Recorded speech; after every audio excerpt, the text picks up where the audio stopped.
वैशाख मास के मातम के दूसरे अध्याय में वैशाख मास में विविध वस्तुओं के दान का महत्व, वैशाख स्नान के नियम का वर्णन किया गया है। नारद जी कहते हैं, वैशाख मास में धूप से तपे और थके मांदे ब्राह्मणों को श्रम नाशक सुखद पलंग देकर मनुष्य कभी जन्म मृत्यु आदि के कलेशों से कष्ट नहीं पाता। जो वैशाख मास में पहनने के लिए कपड़े और बिछावन देता है, वह उसी जन्म में सब भोगों से संपन्न हो जाता है और समस्त पापों से रहित हो ब्रह्म निर्वाण मोक्ष को प्राप्त होता है। जो तिनके की बनी या अन्य खजूर आदि के पत्तों से बनी हुई चटाई दान करता है, उसकी उस चटाई पर साक्षात भगवान विष्णु शयन करते हैं। चटाई देने वाला बैठने व बिछाने आदि में सब ओर से सुखी रहता है। जो सोने के लिए चटाई और कंबल देता है, वह उतने ही मात्र से मुक्त हो जाता है। निद्रा से दुख का नाश होता है, निद्रा से थकावट दूर होती है, वह निद्रा चटाई पर सोने वाले को सुख पूर्वक आ जाती है। धूप से कष्ट पाए हरा श्रेष्ठ ब्राह्मण को जो सूक्ष्मतर वस्त्र दान करता है, वह पूर्ण आयु और परलोक में उत्तम गति को पाता है। जो पुरुष ब्राह्मण को फूल और रौली देता है, वह लौकिक भोगों का भोग करके मोक्ष को प्राप्त होता है। जो खस कुश और जल से वासित चंदन देता है, वह सब भोगों में देवताओं की सहायता पाता है तथा उसके पाप और दुख की हानि होकर परमानंद की प्राप्ति होती है।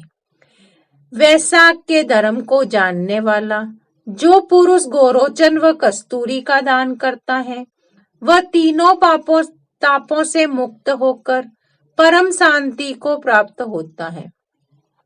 जो विश्रामशाला बनवाकर प्याऊ सहित ब्राह्मणों को दान करता है, वह लोकों का अधिपति होता है। जो सड़क के किनारे बगीचा, पोखरा, कुआं और मंडप बनवाता है, वह धर्मात्मा है। उसे पुत्रों की क्या आवश्यकता है। उत्तम शास्त्र का श्रवण, तीर्थ यात्रा, सत्संग, जलदान, अन्नदान, पीपल का वृक्ष लगाना तथा पुत्र, इन 7 को विज्ञ पुरुष संतान मानते हैं। जो वैशाख मास में तापनाशक तक्र दान करता है, वह इस पृथ्वी पर विद्वान और धनवान होता है। धूप के समय मट्ठे के समान कोई दान नहीं, इसलिए रास्ते के थके मांदे ब्राह्मण को मट्ठा देना चाहिए। जो वैशाख मास में धूप की शांति के लिए दही व खांड दान करता है तथा विष्णु प्रिय वैशाख मास में जो स्वच्छ चावल देता है, वह पूर्ण आयु और संपूर्ण यज्ञों का फल पाता है। जो पुरुष ब्राह्मण के लिए गोग्रत्य अर्पण करता है, वह अश्वमेघ यज्ञ का फल पाकर विष्णु लोक में आनंद का अनुभव करता है। जो दिन के ताप की शांति के लिए साय काल में ब्राह्मण को ऊख दान करता है, उसको अक्षय पुण्य प्राप्त होता है। जो वैशाख मास में शाम को ब्राह्मण के लिए फल और शरबत देता है, उससे उसके पितरों को निश्चय ही अमृत पान का अवसर मिलता है।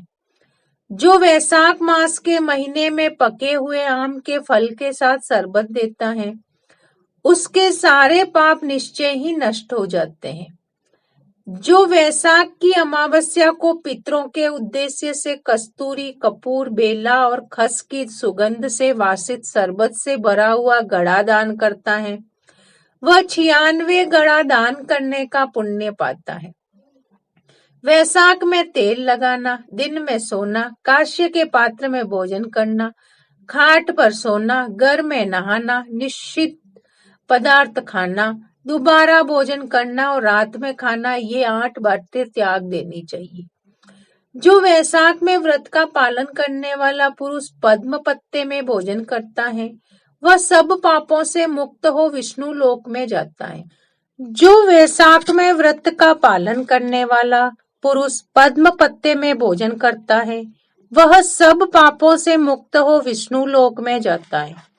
जो विष्णु भक्त पुरुष वैशाख मास में नदी स्नान करता है वह 3 जन्मों के पाप से निश्चय ही मुक्त हो जाता है। जो प्रातः काल सूर्योदय के समय किसी समुद्रगामिनी नदी में स्नान करता है वह 7 जन्मों के पाप से तत्काल छूट जाता है। जो मनुष्य 7 गंगाओं में से किसी में उस काल में स्नान करता है वह करोड़ों जन्मों के उपार्जित किए हुए पाप से निसंदेह मुक्त हो जाता है। जाह्नवी, गंगा, वृद्धगंगा, गोदावरी, कालिंदी, यमुना, सरस्वती, कावेरी, नर्मदा और वेणी ये 7 गंगाएं कही गई हैं।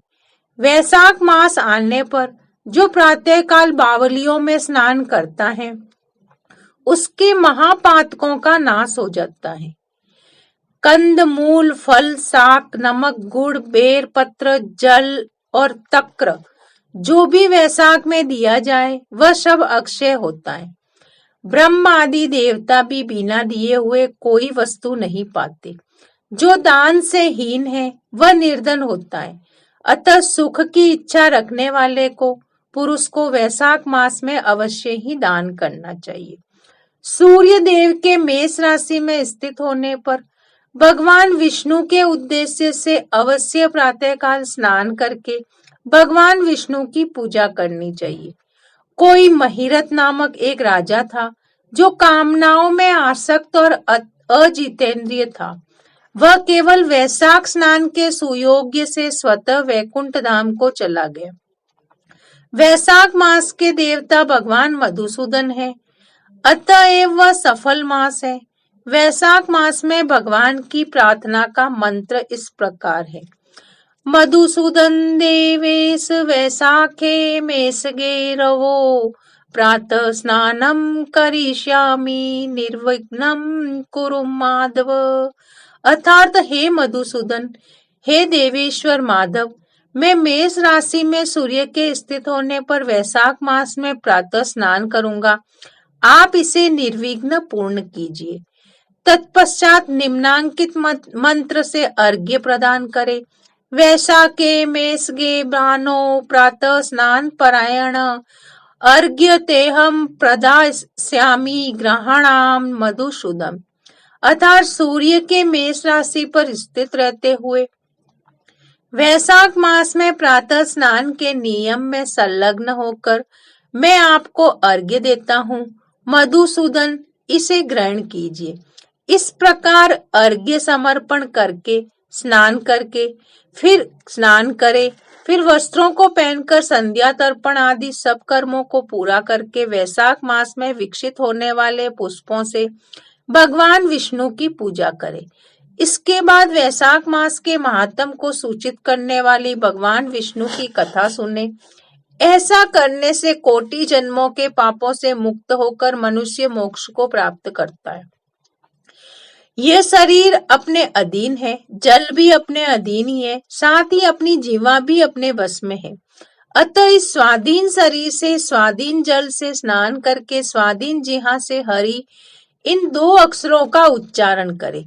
जो वैशाख मास में तुलसी दल से भगवान विष्णु की पूजा करता है वह विष्णु की सायुज्य मुक्ति को पाता है।